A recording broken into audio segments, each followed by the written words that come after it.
Hello and welcome to Maths with Jacob. This lesson will focus on problem solving with addition. This video will look at how to solve some typical problems involving the addition algorithm. Now the reason we try and improve our skills, that is our basic skills, is to solve problems. Because solving problems is a higher order skill and we need to be very, very good at our basic skills in order to solve problems. So here's our first example. Over a 4-day period, the following cars passed through a particular intersection. So they're the 4 days, and they're the numbers of cars that pass through the intersection. What was the total number of cars over the 4 days? Now the word total is another word for sum. That means addition. So basically here are the 4 numbers. There they are there. Now see how I place them perfectly into columns so we don't make a mistake.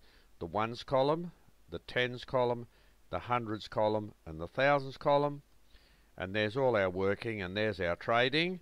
So when we add all those numbers up, we get 15,136 cars. Example 2. 5 neighbouring schools had the following number of students. So we have 1, 2, 3, 4, 5. There are the 5 totals.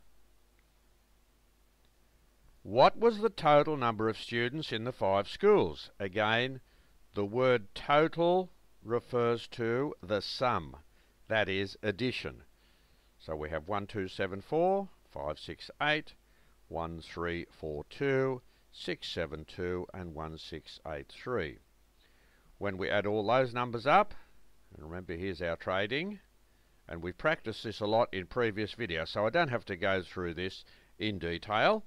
I'm just showing you that basically if you know the addition algorithm, then you can solve problems of this nature.